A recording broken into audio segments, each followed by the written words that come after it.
arms or zombie arms. What does that say? Error.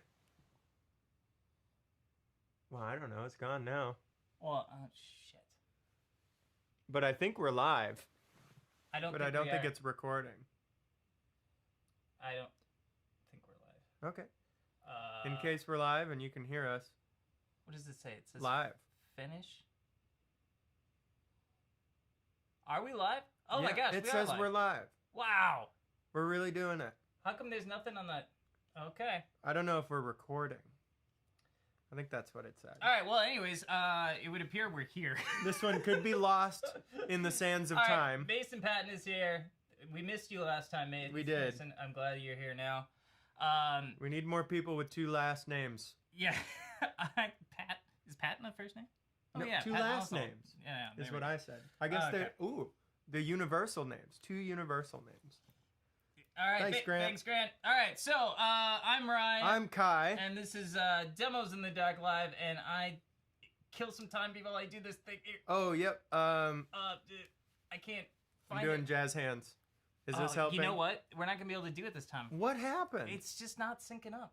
What? I'm sorry. That's not normally where... Well, whatever. All right. I'm Ryan, stroking a Yamaha. On time. Yes. Thank you. No, well, let's not get ahead of ourselves. Yeah. So tonight we have, I'm really proud to announce that we have a sponsor of this show. We do. And it happens to be Coast-Sonic. Coast-Sonic, thank you. In Carlsbad, they have a beautiful showroom in Carlsbad. But they are also one of the best online retailers out there, and I have a Coast-Sonic exclusive Benson preamp. Yeah, they do all that stuff. But they carry Milkman stuff as well, and which we will talk about in a little bit. But here's the thing about everything I just said. Jody at Coast-Sonic doesn't know that he's sponsoring the show yet. Oh. Is he watching? No, probably not. I just wanted to practice in case he does. Okay, well, we have another sponsor. It is the all right.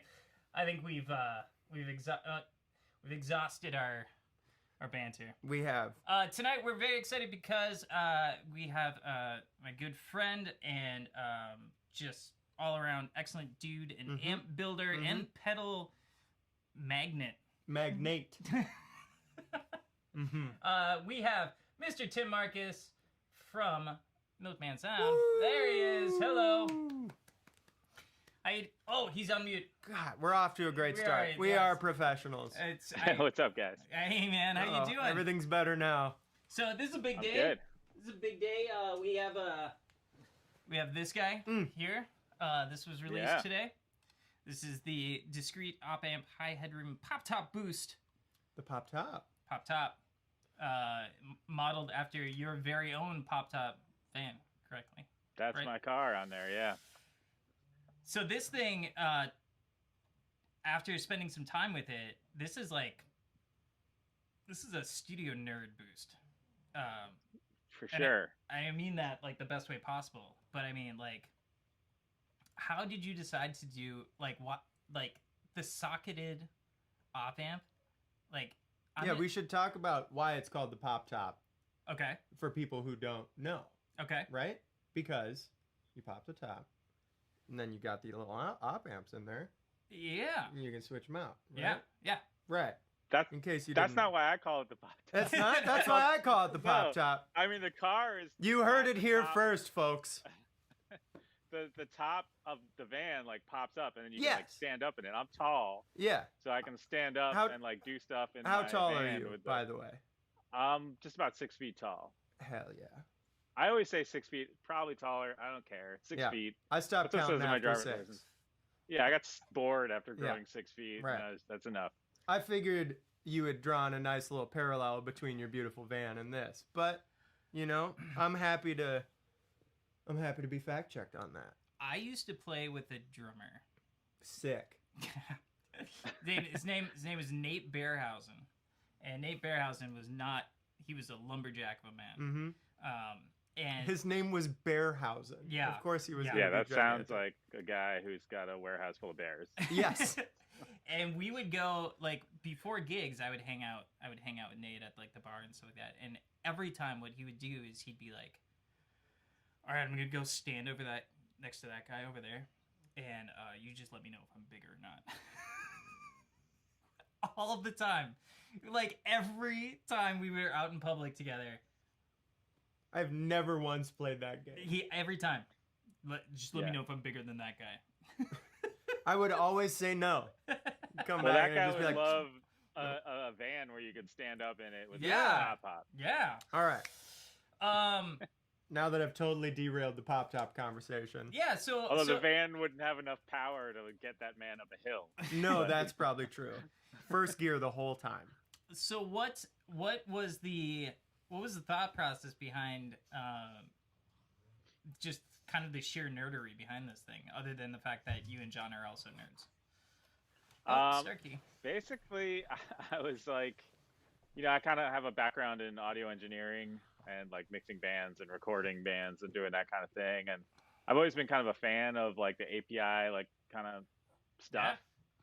And that the heart of that kind of equipment are those discrete op amps. Yep. So I was like, let's just, we're kind of starting to expand our pedal offerings a little bit. And I was like, maybe we should just do like a simple boost, but with the most ridiculous, like overcomplicated possible circuit, which would be to have one of those discrete op amps in there. Yeah. Because they are like a power, like just vacuum. They just suck so much current and voltage, and it takes a lot. So it kind of the genius of John is the figuring out that power supply. I was gonna say, because you just said it takes a whole bunch, but you managed to do. I had to run it on, but you have to run it on the 300. On the it's a little more than 100. I measured one at 100, and no matter how much I fed through it, it was like a little over 100. But yeah, the more current, the better. Yeah. It's definitely not like a little like transistor boost or something. Yeah, it's got some. I know. I heard through the grapevine that my friend Josh Scott was saying that boosts are mostly decorative or something. Josh, do you want to comment on that? And then I was like, dude, did you say that like 3 days before I launched like the most complicated, over-engineered boost pedal like ever? And he so maybe he'll come around. Maybe he'll clone it and put a cute graphic on it. A couple dip switches and he's ready to go. Good luck.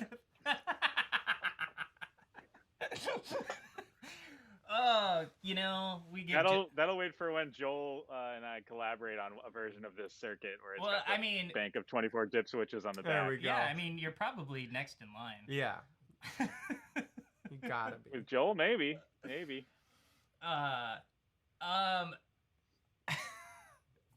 You didn't make. Have you made a boost for John Mayer? That's John Mayer. That's a different person. Oh. Yeah, I think he means John Mayer though. But you made an amp for Mr. JM. Yeah, John bought like a few. Yeah. He's got a bunch. He kind of went nuts for a little bit. Does he call you personally, or does his tech call you? He just randomly emails me once every couple of years. He's just like, "Hey, it's John." Yeah. Well, he doesn't say who he is. Amps are a wonderland. I see that from the email. You want to run through the halls of my high school? Run through the walls of my high school. Wow, Hulk John Mayer, Kool-Aid Man John Mayer. Yeah, usually like he'll just kind of email me out of the blue and be like, he's just got like a thought, and I'm like, okay, I can do that, or I can't, and then his email address sometimes. Is like jmrocksthehouse@yahoo.com. I was just gonna say, there's no one watching. What's his email? No, I talked to him on the phone like briefly once back in 2014 after he first got his pedal steel amp because he was like so psyched about it. Yeah. But I was like literally like driving home through like San Francisco like bridge traffic in my manual transmission like Honda, and I was like, I can't really talk right now, dude. I'm like, you big time John Mayer. Yeah. That is awesome. I was hoping that we would talk again sometime, but that was the only time we ever taled. That was it. Well, you got one chance with John Mayer. Yeah, just ask Taylor Swift. He still keeps your shampoo in his shower, though. I just didn't want to get into a car accident. Too deep a John Mayer lyric for you? I didn't. No, I liked it. I like him with. I like him when he's playing guitar with Dead and Co. Or when he's hanging out with Stephen Pino. Yeah. Yeah. He grew up like really close to me. So Connecticut, we right? have, yeah, he grew up like a couple towns over, one town over, and he's like, well, he's a kind of, I think he may be a year older than me. Like, I don't know, maybe I Now, saw him at Stu Leonard's or something growing a up. couple towns over in Connecticut could mean you're from a different state. Are you from Connecticut? Yeah, I'm from Connecticut. Okay. All right. That's neat. One thing, I've seen a couple of questions pop up here, and they're fairly technical ones, and that's great. And so I just want to point out that typically we'll do some of these kinds of questions about specific products and things like that at the end of the video. So hold on to all of your, like, if you have a very specific kind of question, for that, and then we'll just inundate Tim and back him into a corner later. Yeah, with math. You make me do math questions. Like, Yeah. Yeah. So do you have your whiteboard nearby? Yeah. But Cool. but any and all shitty comments are absolutely. Yeah. This like, is the shit posting portion this of the is show. the shit posting part of the show. So All right. So you're from Connecticut. That's You where I grew said up. you were an audio engineer first, or maybe not even first. I don't know no, you I at all. mean, I know he you're was friends with Ryan. he was a child for a time. I was a guitar Well, yeah, he was player a for child time. audio engineer. I've been playing guitar since I was like 10, Mhm. so that's pretty much what led to all this like stuff, Yeah. So I was always like tweaking, and it was like the 90s, and no one knew how anything worked or what anything was, and just Yeah, Yeah. and you are. He's a very good guitar player. I'm just going to tell you that because he's Okay. probably going to be like super modest about it. But Okay. he's a very, very good guitar player. How did you? So your first amp was the pedal steel amp, and what was the impetus for that? Was it like something like you were like, I want to make one of these for myself, or like what was it you were trying to fix? Like That's exactly what it was. It was that no one really made, like, pedal steel players at the time, and still mostly are kind of relegated to inexpensive, heavy, thin sounding amps that are mass produced either overseas or maybe domestically by companies that generally don't dote on the instruments are all like handmade, Yeah. and they're Mhm. machined by these like brilliant, like mechanically minded people, and they cost like $5,000 and they're unreal. Yeah. But the amp they plug it into is like some piece of crap thing that was made in the 80s in a state that I'm not going to get specific about, but You're you know doing exactly really what good brand at I'm not talking naming about. names. And maybe there's a picture of an album called Miners Aloud with Buddy Emmons on it, and you can see that amp in the background. And Mhm. even though he wasn't using that amp supposedly, but it was there, and now everybody thinks that's the one. And yeah, so that was kind of like the options. Or you had kind of like old Fender Silver Faces, which is what I used, which was a great amp. But I just kind of wanted to like make something that was completely different, that was specifically like designed for pedal steel, because there was nothing at the time. So you made the amp for yourself, and then was it one of those things where like you had a friend who was like, "Oh, will you make me one?" And then it just kind of snowballed. That person that contacted me out of the blue and somehow had heard about this was Greg Lees. Oh, no and way! He was in yeah, he was coming to town to do a recording with Bill Frisell at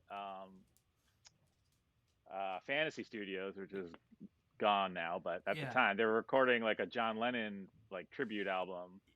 And so he's like, record. I don't know, I'm coming to town. If I'd like to check it out. And so I like had this kind of week like bopping back and forth to Berkeley and hanging out with Greg and watching him do sessions with my amp. And he liked it, and he wanted me to build him one. And so he has number 2. That's a great. All we were saying. That's a pretty good start. Record. Let me. I gotta let a pug out. Yep. Oh, upstairs. Come on, baby. So what was the amount of time between developing the pedal steel amp to having it on a Bill Frisell record? Oh, like less than a year. Like mine was not. It was this stuff at the time was not good. It was not ready for popular. Like this was just like me. Like I hadn't like finalized or anything, or I was just kind of tinkering around, and I've made lots of changes over the years to kind of get things like more dialed in, especially the way they're constructed, but yeah, so this thing was like not ready for prime time. And Greg actually was like, I didn't even get to touch it. It's like some engineer like took it and put it behind like a baffle, and Sure. that was it. So Wild. That's wild. Yeah. Yeah, no, your first production amp was on one of my favorite records. In less than a year from conception. Mm-hmm. Wow. yeah, it was pretty strange. I had to admit. And then Greg, I mean, he still got that amp. I just saw pictures of him put out with Jackson Brown, and he's using that thing. But I did rebuild it. 'Cause Okay. I was at some point I was like, can I get that thing back to just completely rip it apart and build it again? And I think I did that in like 2015 or 2016 or something. And So I mean,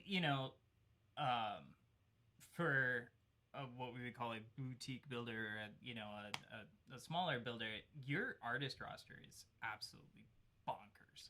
Like, I mean, like it is. I don't even unreal. know how because I don't seek it out or anything. I don't even know how these people find me or anything. I love it, but like I don't really.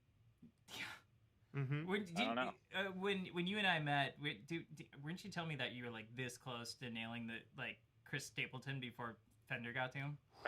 No, I mean maybe that would have been cool. I was at his show. His Dave Cobb, who's the guy who like would produce his records at least Mhm. at that time. I probably still does. Like Dave, kind of one of my like early customers. He's a guitar player for Corb Lund. Okay. His name's Grant Siemens, and he's like this ridiculous Canadian like super telly picker. Yeah. And he was doing a session, I guess, with Dave Cobb, and Dave wanted him to use like whatever amp was there, some Dumble something, and he wouldn't use it. He's like, no, I have to use this little Milkman amp. So that's how Dave found out about it, and because of that, like people from that world have kind of, Yeah. found You're- out about Milkman. Man, Someone's like, "Oh, you have a Dumble? Yeah. Cute." cute Yeah. Dumble. Mm-hmm. Well, Dumbles are cool, but they're like It's I not don't really know, the ones vibe I've for seen that. Are Yeah. not, because no one wants to like work on them because they're kind of like precious, rarefied air or whatever. Mm-hmm. So they're kind of like they're not always great, like they maybe were in the 70s. They're like kind of you have a classic car. Like imagine if you'd never done any work on it, Yeah. it would Yeah. just all All, yeah. It needs. It's not a day. Those things aren't always daily drivers. They're Sure. Like, Yeah. There's that. There is that.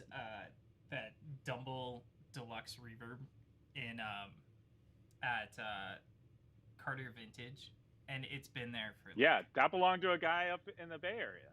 It's been there. It's been there for like 9 years. Like. Yeah, that belonged to a guy I know, and Really? he sold it to some like country guy, and then I Yeah. think it's maybe been for sale. I know they have the list of people who have owned it on the tag, and it's like Keith Urban, John Mayer. Yeah, he sold it to Keith Urban. That's right. That's the Um, guy. But I can tell you why they sold it.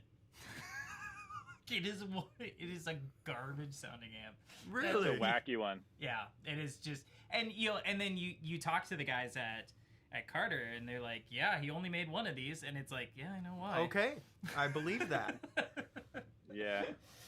But I still, one of these days I would love to get Robin Ford on here just to kind of, because Robin Ford was the Overdrive special was made Yes. for him. And I don't think he uses it anymore. He does. He does. I think he does. Okay. Yeah.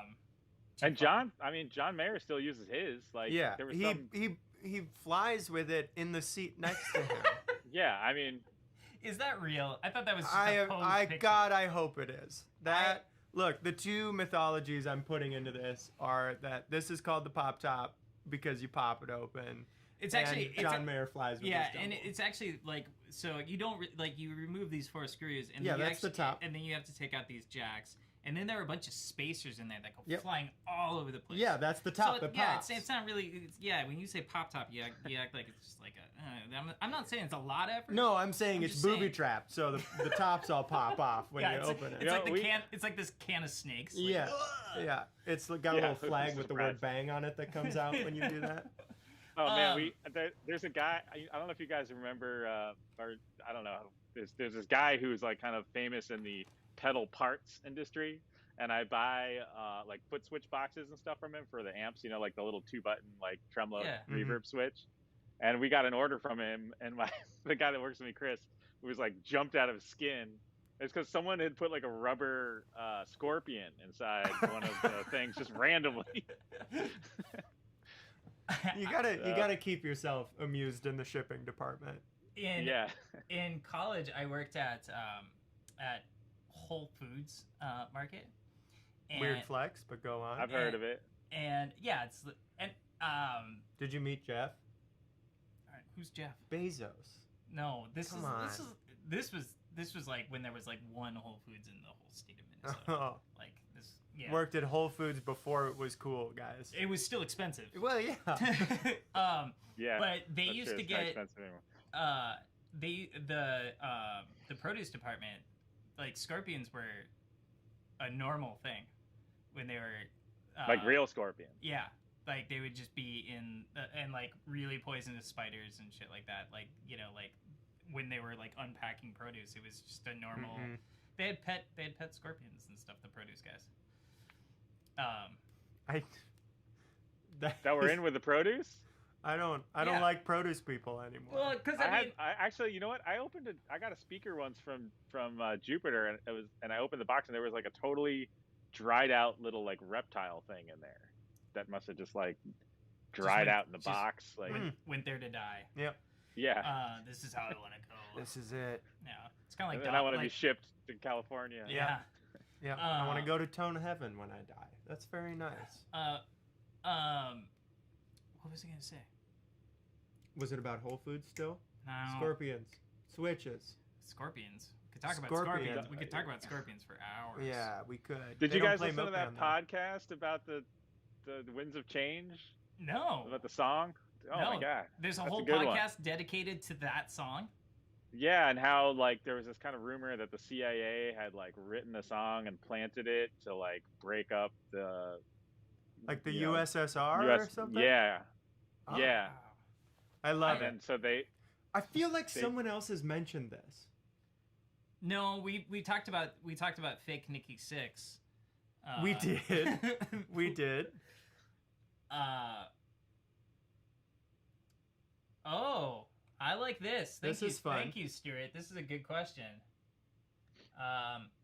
So Tim, the question is: in Guitar Magazine, Amp Tech Colleen Fazio of Fazio Amps said digital modelers amps will become obsolete in 10 or so years because they can't be repaired. Maybe not by her. Whoa, savage. Yeah. everything can, if it can be built, it can be fixed. It can be repaired. So it's kind of like. But is it worth the time? Probably not. Right. So it's kind of you know, like this is kind of the same argument with going to EVs. You know, like you can't go change your alternator ever again. You know, like. Well, I will say this about tube amps, which is we in the tube amp industry have been, you know, resigned to the fact that there's a dwindling supply of people that are willing to make vacuum tubes. Yeah. And I think we're down to 2 at factories now, guys. I thought it was. So I thought it was 3. We're down to 2 no now? one. No, the one in China closed, and that was a good one too. I love those tubes. Those actually sounded great. So we got JJ, and then we got the Everything else. U-sensor.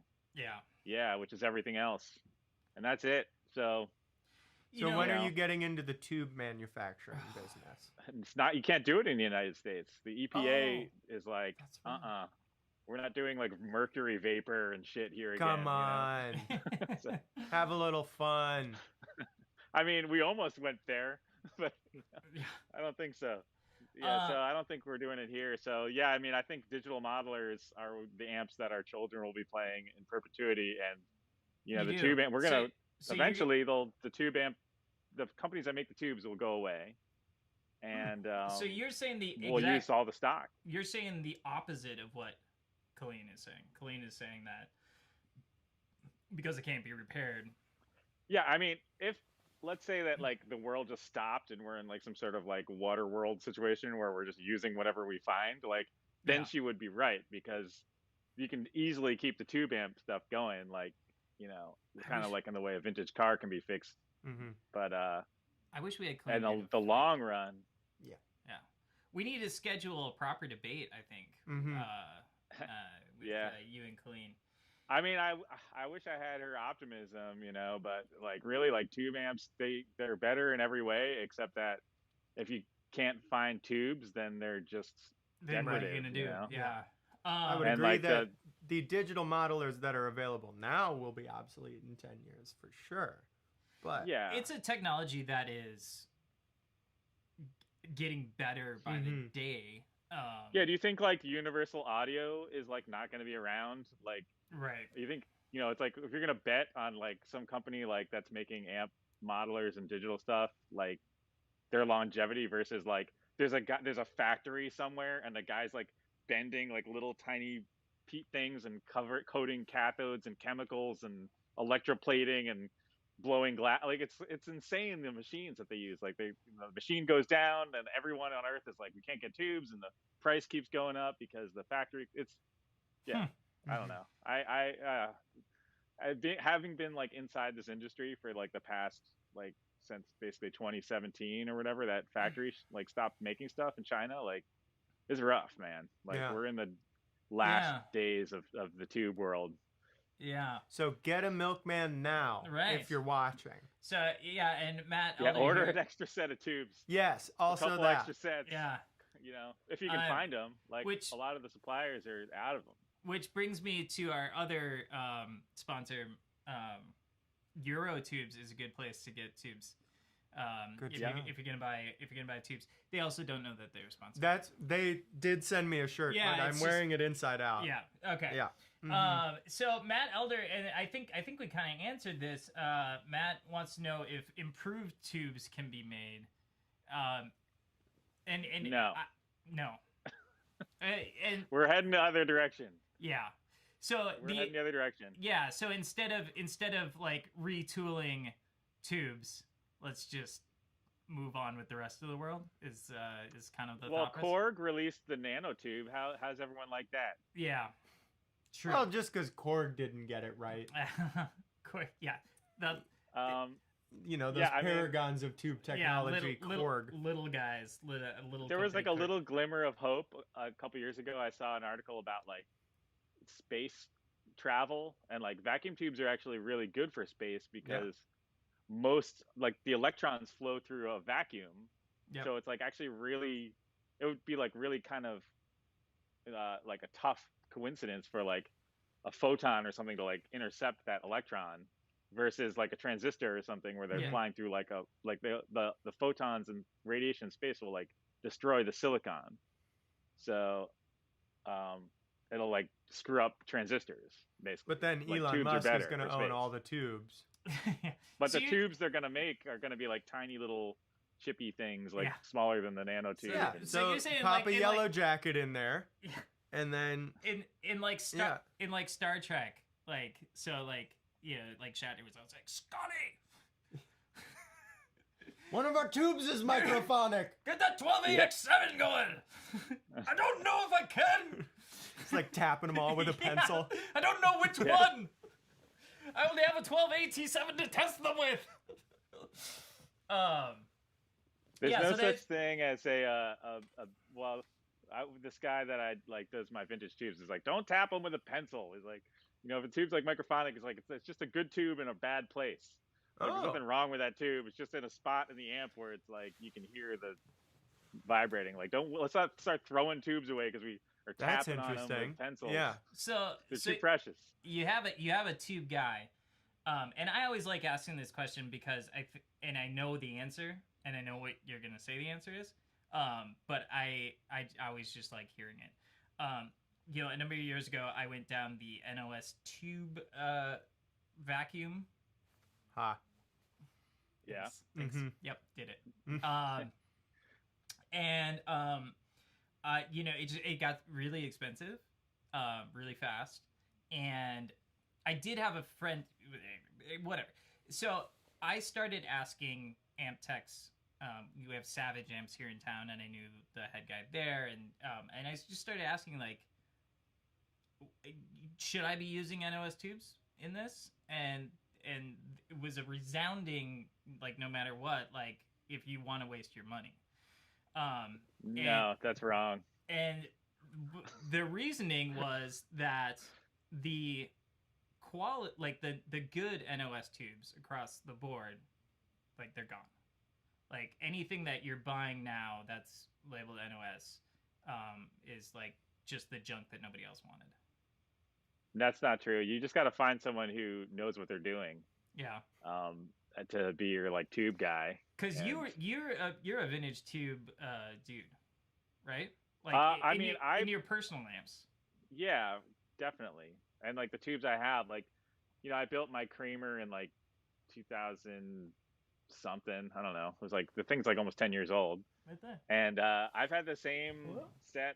So I played a gig and I had a bunch of like, modern tubes. I don't know what I had in there, like some like you got reissue old, tubes or whatever, and they like died on me in a 50 gig. So I was like, like never again.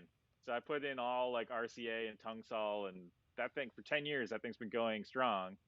And think about like how much, if I was using like JJ's or something, which are pretty good, but you get maybe like 2 years, maybe 36 months out of them if you're lucky, using them all the time.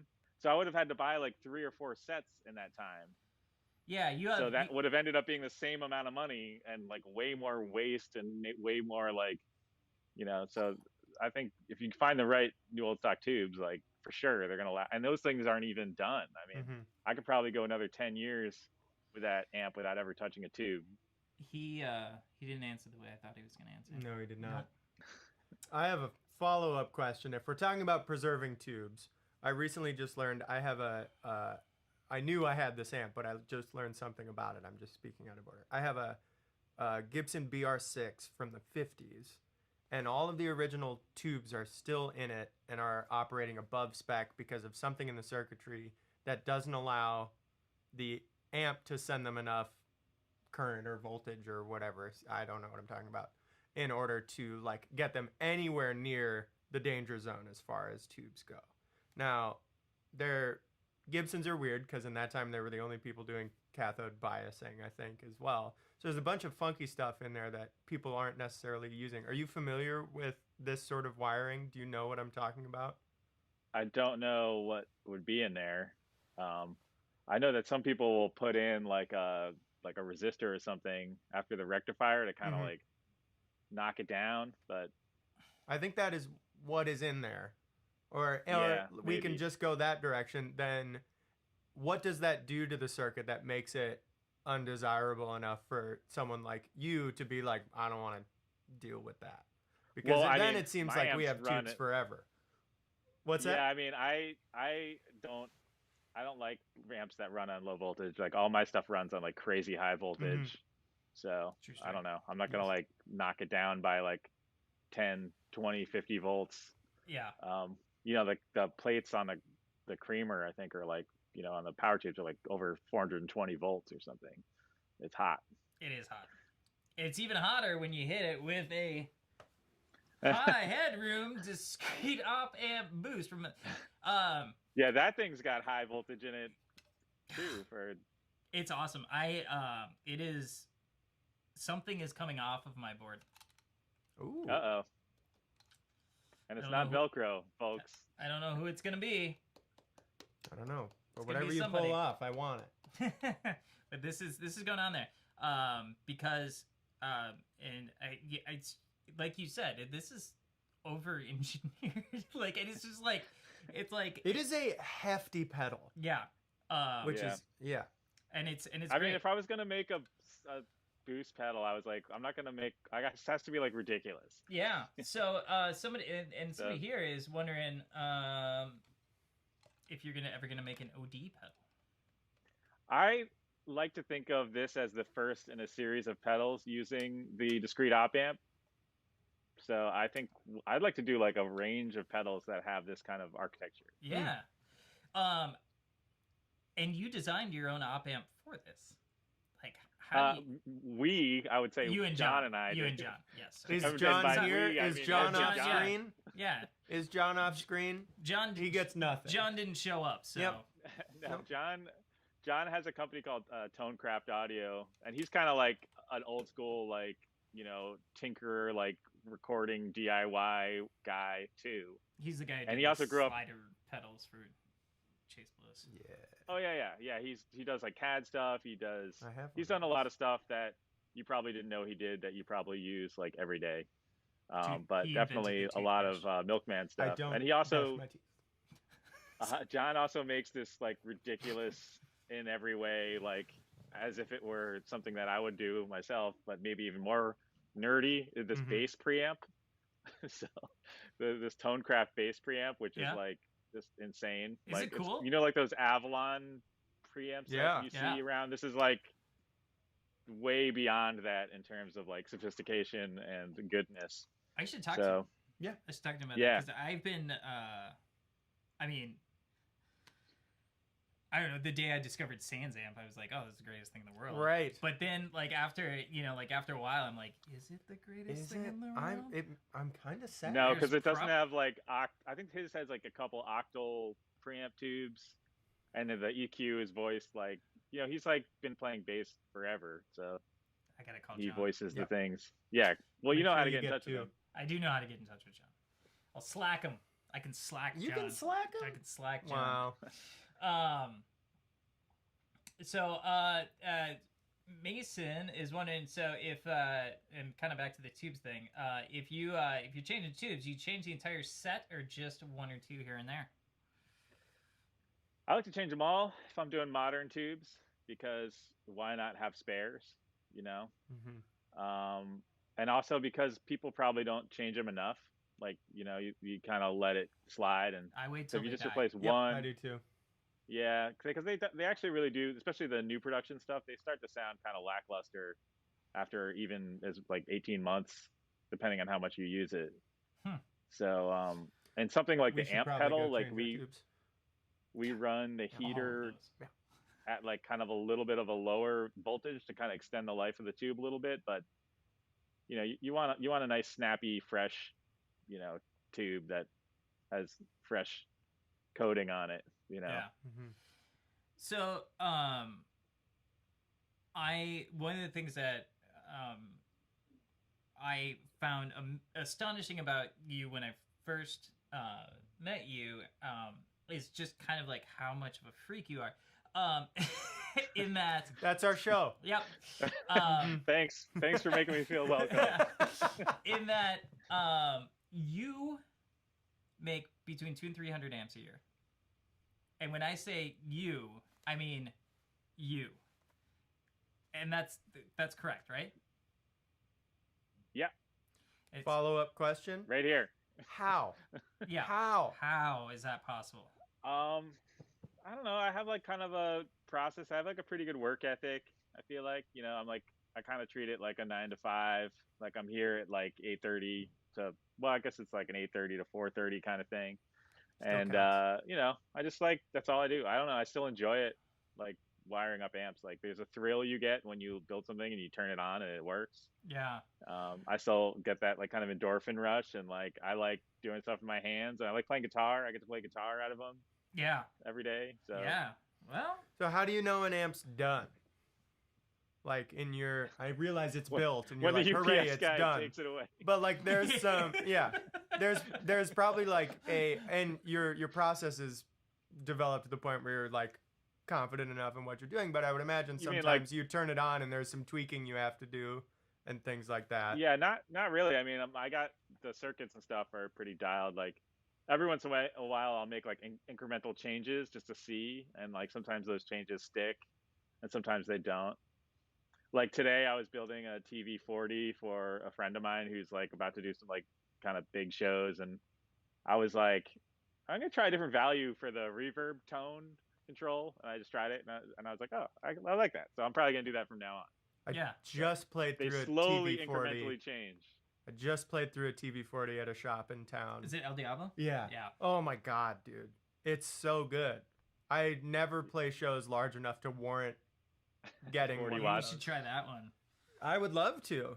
I would love to. I was only able to get it up to 7, and I could feel my Yeah, that's walls- still very loud. For my the walls record, we're creaking. looking at a Milkman pedal steel amp right now. which Yeah, the 212s. That one makes my like my pants start vibrating on my legs and it kind of tickles. That's Yeah. a good sign, though. Yeah. That's kind of what you want. No, I could Yeah. I could feel my spleen moving. Yeah. When I played through it. Yeah.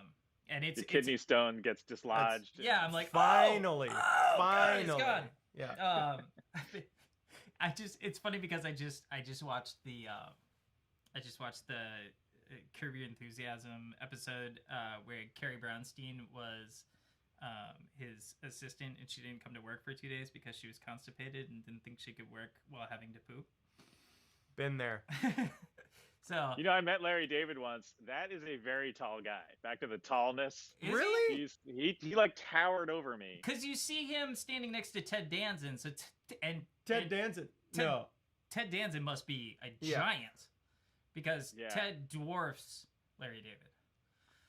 Yeah, or Larry David's like actually not standing next to him because they can. They're doing the Hobbit, the Lord of the Rings Yeah, force exactly. perspective So thing. I don't know, but I just Doing remember like the looking Nicole up Kidman, to Tom Larry Cruise David. thing. Yes. Yes.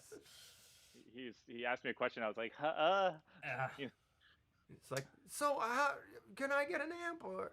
Yeah. No, you want to know what Larry David asked me? I I do. was working at a nightclub in Martha's Vineyard as a sound engineer, and there was Richard Lewis did stand up that night. So like all the it was great. That is not a real sentence. None of the thing you just said to me. But I was makes like any sense. wrapping up That is the amazing. one XLR cable on the stage for Richard Lewis's one mic, and Larry David came up to me and he's like, "Have you seen my wife?" And I was just like, "I don't know where your wife is. Like, I know who you are, but I was just like, kind of like, what the fuck? I don't know who this guy's wife is." But so we have a I think now if you have some questions that you would like to hit Tim with, we're gonna take those now. Oh wow, we're really getting into it here. And this the one technical is stuff. yeah, Mhm. this one is interesting. It's gonna be Yeah. All right, let's see what Tim, we got. I love the pint. What are your thoughts on the Jupiter caps? I noticed you used the yellow ones in the preamp and the red ones coupling the power section. Please riff a little. I'm a nerd. Okay, so when I was building my first pedal steel amp, my friend Max, who did like the original graphic design for Milkman, like the logo and the milk bottle and laid out the faceplates and stuff. He was also doing some product packaging design stuff for Jupiter, and he told him that I was like gonna build this guitar amp, and so Chris from Jupiter like sent me a bag of caps to try, and that's just how it worked out. I had and I was building that 85 watt, so I put the red ones in the phase inverter and the yellow ones in the preamp, and it sounded awesome, and it's just kind of kept it the same ever since. Like I didn't really tinker with it too much. But in some amps, well, let's see. Oh yeah, so here's a creamer. So the creamer, I got the red ones in the phase inverter, and that's because that's just what I did. But then there's some amps where I kind of figured out that the yellow. So in the 40 watt, like I used the yellow ones in the phase inverter because I think that actually kind of for that amp it like works. It sounds better to me. So Are they different? They do sound different. And are they different? but the foil material is different. Okay. All right. That so is one of them I think is copper, and one of them I think is tin or aluminum or. That's pretty nerdy. Mm-hmm. That's wow. But I think one of them, I remember, I don't know. I feel like last time I opened up my creamer, there was one of the caps in the EQ was actually red, or so, I don't know. Who knows? So this is a good question. You gig a lot. I mean, we're gonna do this on a different day, and you're like, I got a gig, which is usually this guy's thing. Mm-hmm. But yeah. What do you gig with? I mostly gig with my amp pedal. Do my. Yeah, because most of the time I'm playing like steel guitar stuff, and they want to take a direct line, and it's just so easy. So I usually use the Amp 100, and I have a JBL 15-inch speaker in a cabinet, and like that's what I do. If I play guitar, primarily play pedal steel? Yeah, that's like most of the gigs I do. Oh, I'm playing pedal steel. That's And I have cool. a TV40 with like the cleanest JBL D120 you've ever seen in it. So I'll use that sometimes if I'm playing at like a club. But I bet like the majority of the gigs I've done in the last 10 years, I've used the Creamer, whether it's pedal steel or guitar. That's like the number one. And I have a really wacky speaker in that amp that's like a one-off, like from Jupiter, where he had this like, hemp paper experiment that didn't work, and he's like, one of them's good, I'll send them to you to try. And I was like, I'm never sending this one back because this is amazing. And then he never made any more, and I have the one. Is Jupiter and Warehouse the same company? No. Warehouse makes the speakers for Jupiter, but they don't make the caps or any of that. They just assemble the speakers, but they're actually not like Warehouse speakers. Okay. Where like he makes his own cones and whatever, but I think the baskets and magnets and stuff are supplied by Warehouse, and then they assemble them. What's this Stuart had asked, how long has Tim been social distancing alone in his workshop since before the pandemic? And you mentioned that you've had some assistance in and out, but last year. Last year was rough. Yeah, and shortages are just a massive problem across the board. What are you hurting for? Are you hurting for transformers? Are you hurting for speakers? Are you hurting for everything? Customers buy an amp. No, he's not hurting for know, customers. but I'm trying to sell amps here.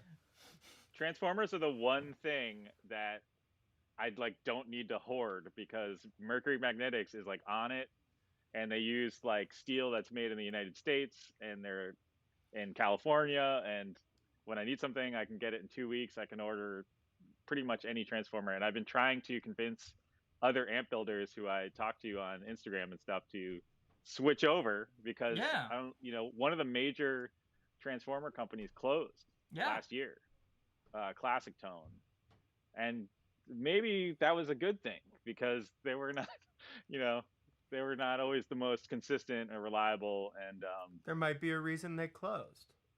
I think they closed also because they weren't charging enough, and the steel they were using maybe, and the laminates weren't, the quality was all over the place. So, and I was like, oh, cool, everyone's going to just move over to Mercury, right? Obviously. And then, no, that's not what happened at all. Man. No, they all moved to Hammond or whatever. And Yeah. And so, I have Mercury in a couple of different things, and I'm not smart enough to, to be like, I can tell, I can hear which transformers in this amp. But they're always in really nice high-end amps, and you kind of just get the impression that they're quality stuff. They're lovely. Yeah, that's what I love about them.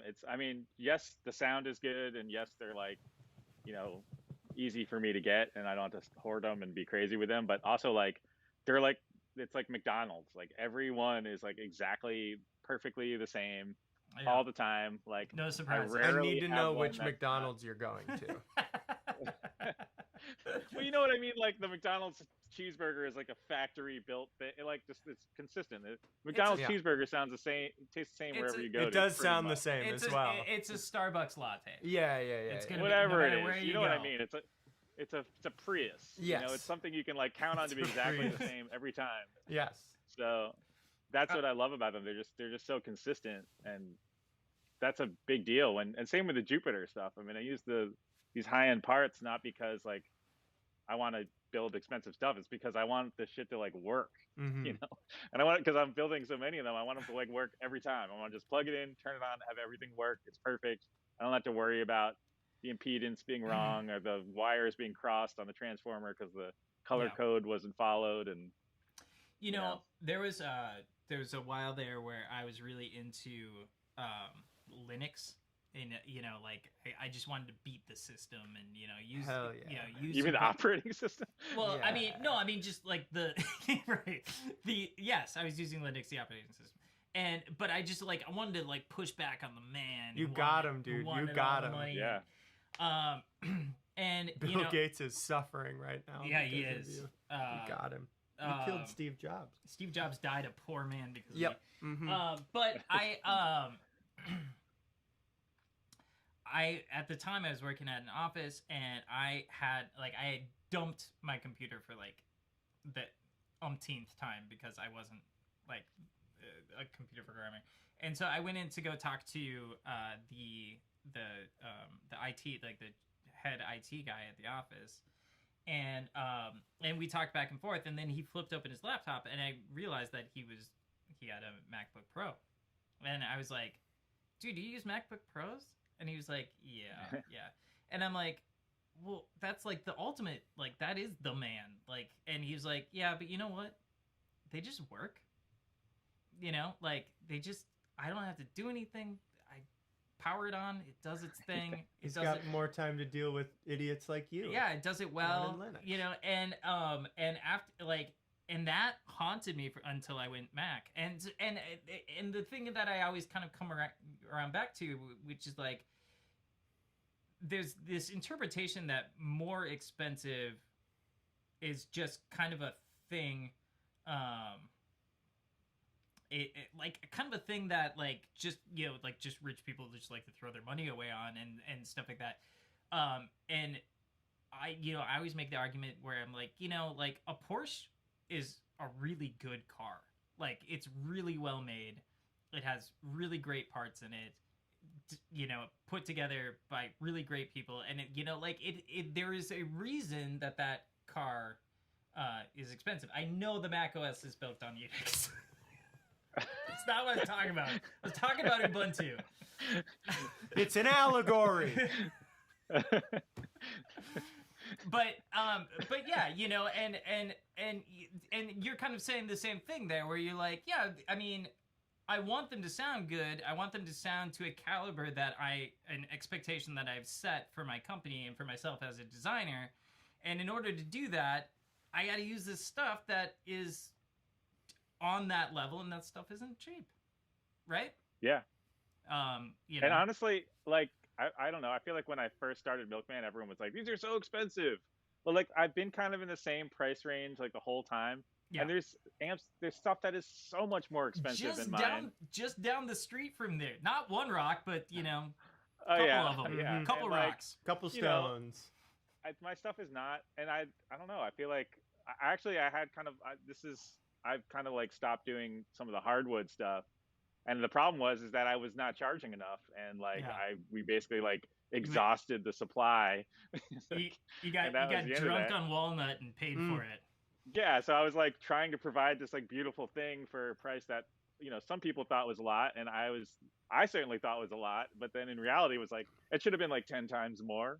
And because of that, like we can't have nice things. Yeah. So you know, it's tough. I don't know. I mean, and also as a vintage Volkswagen owner and driver, I will say that, you know, those cars are extremely unreliable. However, you can find the parts and replace it, and there's like a community, and you can keep the things going forever.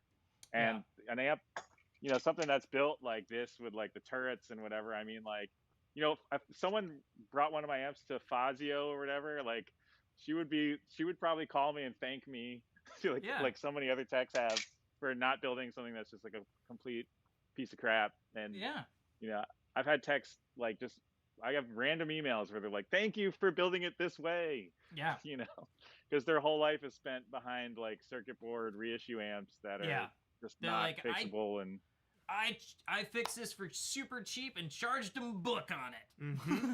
Absolutely. Thank you. So I want to get this question. I don't know what a super chat is, but it looks like somebody paid me, or we paid them somehow. Maybe we paid them. But it's a good question. Super chat. Yeah, I don't know what that is.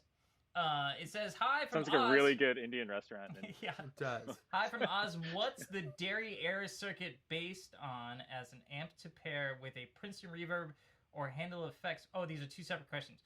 First question is, what is the Dairy Air circuit based on? The second question, as an amp to pair with a Princeton reverb to handle effects, would 6v6 or 6L6 be better in that? In the Dairy Air? No, I think you answered that. Well, he's asking, what is the Dairy Air based on? That is kind of like my take on like the world's most simple Fender style circuit. Yeah. Where you have like a pretty simple Fender style preamp and a pretty simple Fender style output, and it's built like to withstand like being thrown out of a window or something, and it's Dude, just and it's under no circumstances, if you own a derriere, should you throw it out Right. the window. You just you I could. just want to make sure. You honestly Tim, could, and you just the tubes would break. You put new tubes in. Okay. You'd be Tim's ready trying to to sell more derrieres Yeah. right now, and I appreciate that. the Joe Walsh Hotel lamp. And then go. so Oh yeah, so I was saying you answered that question for everybody. 5881s are the great compromise for the undecided tube buyer. And you know Like, what? Those are the best. So I have the creamer back there, and I used it on that on the boost demo, and it just like so good. Like it was so great. Yeah. It was just like right back, like the vintage, like just was just dripping. That's a technical term. Yeah. Yeah. But yeah, when we did that comparison between the 6L6 6v6 and 5881, I landed on the 5881. And then when I talked to you, you said you have NOS I have the 5881s in yours. Yeah, I have some right there, but I don't know if I want to go grab them. That's fair. Yeah, the tongue cells. And then, but you got to make sure people that are watching, there's two versions, and only one of the versions can handle the higher plate voltage.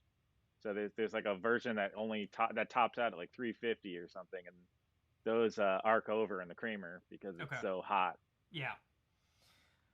Call. That's what I did. I called. Call Tim. He's not doing anything. Tim, what's your phone number? Just hand out your phone number real quick, and then John Mayer's email. It's on my website, and it's Okay. not, and it doesn't actually ring or anything. It's just a place where people can text me or. Okay. Is the 5-watt hi-fi the same circuit as the derriere? No, the 5-watt hi-fi was kind of like my first attempt at like the low watt kind of mini thing, and all it is just a Tweed Princeton, like straight up, but it's in like. Oh, I have one over there, but it's like in a cabinet. But yeah, it's they're kind of like a point-to-point Tweed Princeton style thing, and like this tiny little circuit. No tube rectifier though, because there's no room for that. They're fun, man. They're especially if you have like something like an aux or the Universal Audio aux. Like you plug that little mini head into that, and it's like just a world of tones that are like so easy. And I tried to keep the price of that thing somewhat reasonable, considering it's a hand-wired Tweed Princeton, which should be like 3 times as much. But they're fun to make. I think we got time. I like making them. I think we got time for the last question. I'm not exactly sure what is being asked here. Howdy, y'all! Thanks for having Tim on, Ryan. Any recommendations for a Silvertone 1484 style amp other than the original? Love mine, but I'm scared to gig with it since it is too minty. Yeah, I have a really mint one here that has the original tubes and everything, and it does not work. I need to figure out what's going on with that thing. But it sounds like a mouse farting on a napkin or something. It is not. That's a choice. Good. I have not spent much time with Silvertone amps, so I haven't spent much time listening to mice farting on napkins. I imagine it's. Well, they're not supposed to sound like that. Yeah, I mean. Fair enough. Yeah. So they're great. You have better ears than I as far as what might be an equivalent. What would you get for the guy who has a minty 1484? Yeah. I mean, the JHS pedal. Oh yeah. So there was another about question. The 1484s though is like they have like this tiny little crappy reverb. Like they're not. Mm-hmm. The tremolo is probably cool. The tremolo on all those Silvertone amps and whatever were usually cool, but I would say just get something that's 40 watts that has reverb and tremolo or something. And 6 10-inch speakers. Yeah. Some of them have the I don't know what yours has. Mine has the 212s. Okay, some of them had like a 6x10. That is just ridiculous. And also, like those Silvertone amps, the cabinets are made out of masonite, so they basically like if you spill a beer on it, it turns into like liquid. Yeah, they clearly knew where their amps were going when they built those. They were very cheap, and yeah, I would if you had a mint one, like I would just kind of like leave it. That's Don't kind of even where look mine is at over it. there. Yeah. Yeah, it looks good. It doesn't work. It's great. It's a nice thing. Yeah. And I said that was the last question, but this is another one that I think is kind of interesting. Not kind of interesting. I'm sorry, Stuart. It's very interesting, and that's why I went all the way back to find it. Oh, this is from earlier. Yeah. And he wants to know what is in the JHS Milkman. Oh, the pedal. I think the amp, right? Oh, the loud is more good. Yeah. The loud is more good is a Or maybe. derriere. Okay. Well, I don't know what's in the pedal. It's a boost and a slap. Josh designed that. It's amazing. Oh, That you was had just nothing to do kinda with it. I was like in traffic on the grapevine home from NAM, and I was like, "How about you make this?" And then a year later, he's like, "I made this," and So that was it's a that. boost. That's like literally my only contribution. But So he it made is a the boost pedal of pedal? my dreams. It's boost and slap, Okay. and it's like it's good. Like I feel like we kind of like didn't really market it to the Echoplex crowd, Mm-hmm. but it like really should have been not called the Milkman. It should have been called like this is the perfect Echoplex pedal because Yeah. it just does the slap really well. Like it only slaps. There's nothing else. There's no long delays. There's nothing. It And only then the boost slaps. is awesome. I love It's like slaps. an always on thing. Okay. So You don't for play like enough country and that's whatever, your like problem. it's a. And then the loud is more good is an amp that I knew that Josh like was a bassman guy and he liked a 12-inch 40-watt amp, and at the time there wasn't really anything that was 40 watts and 12 inches, so we kind of took the derriere and like made it into my regular like 112 combo. Mm-hmm. The only difference between that and the derriere is the bias is like grid bias versus cathode bias. Okay. So it's got a little bit more like headroom and snap, not quite as gushy as the derriere. Nice. Gushy. Gushy. We had gushy, And then those what amps was you your can only technical get term? at Sweetwater. That's the other thing about them. Oh. You can't get them anywhere else. It's exclusive Sweetwater. Call your rep. Better yet, they'll call And you. I have no plans to build any more of them. Yeah. So we made like 40 or something, and that was great. And then that's it, as Yeah. far as I know. Yeah, I should call it Kenny Piasco. Ooh, mine is Ken Lindsay. Ah, Yeah. They're all Ken. They're all They're all Ken. Ken. They're Just also... to keep it simple. Oh, you're a Sweetwater rep? Yeah. Yeah. Here's a Not fun me, one. man. I got Randy. My I recently had a roommate move in, and he got a call, and he was like, "Oh, it's Sweetwater. I got to take this." And we have the same Sweetwater rep. Wow. How cute is that? That's funny. Yeah. That's great. Shout out to Kenneth Lindsay, wherever you are. And also, I said it briefly before, but my dear friend Dan Padley, who watches the show, I got to shout him out. Loves the Milkman stuff. Has one. We talked a little bit about him and Liz Moen working on a record on your amps, and he has the first one I played, and I love your stuff, and so does Dan. Did you play mine? That? No. No, well, I have that one too. No, you Didn't don't let me play- play your stuff. Oh, okay. I mean, He there's no does. children sleeping anywhere nearby. Right? Yeah. Yeah. Crank Um, that. Yeah, I just want to send tremors across the neighborhood. Mhm. It is Halloween. Well, man, this has been super fun, and congratulations on the release of the most complex and awesome sounding boost ever. I appreciate your time, and Yeah. you and I will catch up again tomorrow. But Yeah. Is there anything else you want to plug? When's your next gig? Someone in San Francisco is watching. Well, I'm playing a wedding this weekend. there'll be When's people my there. next gig in the Yep. in the city? I don't even know. I think I might be this. I got this wedding thing, and then I think I have some kind of country. I play in a country like band called The Old Country. That's pretty fun. I play in And I one play called the with Old this- Country Buffet. He's not kidding. I'm not. Well, the main band I play in is Kelly McFarling. People should check her out. It's There we real go. good. There's lots of vibey steel guitar and Ooh. stuff, Alright. and We it's, will. she's really good. I'll put a link in the description when this thing goes on the you can On the Google.com. You can rebroadcast it. That deal. So, all right. Hey Tim, thanks again, man, and I will talk to you soon. All right. You're the Thanks, best. guys. Bye. Yeah. What a guy. Seriously. Yeah. Just like the work ethic, Mm-hmm. I mean, a lot of times you hear from pedal manufacturers and guitar manufacturers and amp manufacturers that they like the process of designing, but then after they've designed something, they're done with Out it. the door. Yeah. It's kind of like my friend Jack Venemelia. He's one of those guys who is an incredible songwriter, but once he writes a song, Done. he's done with it. Yeah. He wants to move on to the next thing. Which is why he's in film scoring now, I think. It's just why he's in film scoring. But Tim actually likes the process of the. He gets the juice when the amp is done. Yeah.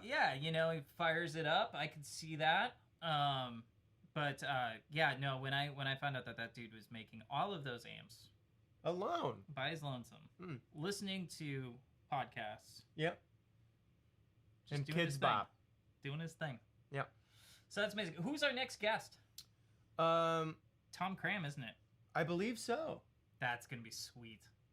That's gonna be super sweet. So our next guest is gonna be Tom Cram from Spiral Electric. He was the guy at DoD for a long time, and I think his last big project was the Carcosa, which is a heck of a fuzz. Yeah. And Tom, if you're familiar with this channel, you know that we do a lot of Spiral here on the channel, and so it'll be good to have him in. He's one of those like historical figures in the industry that we still have. So far, everyone we've brought on has been way smarter than I am, and it well, sounds like he's gonna be. He is. Possibly even more so. Like if we were to make a list of like kind of the historical figures from the industry that we would like to have on, I think Tom would be on that list. Bjorn Jewell, who we will not have on the show because I've hung out with him in hotel bars and we're just not going to have him on the show until we're in the hotel bar. Yeah. Leo Fender, not going to have him on the show. I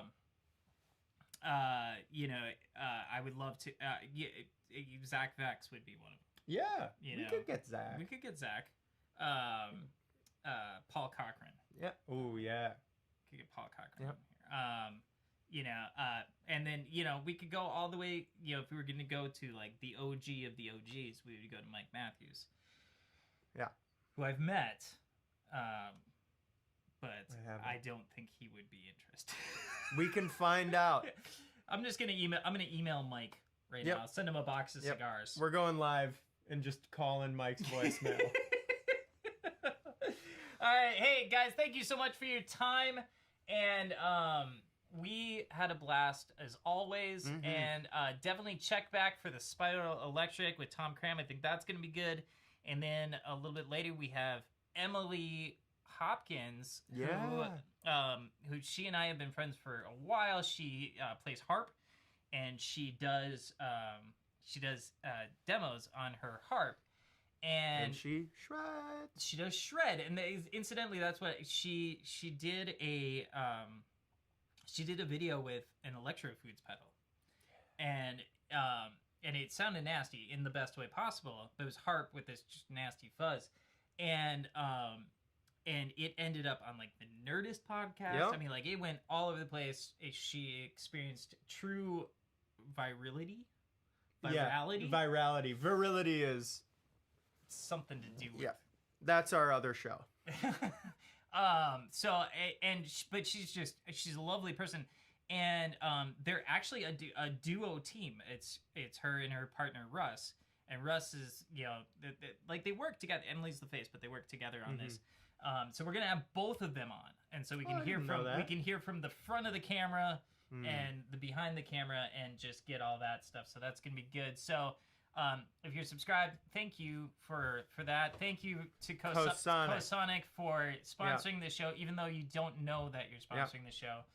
And my shirt is still available if you would like to sponsor the show. Yeah, this space open. Yep. If you were here, you'd be home by now. Wow.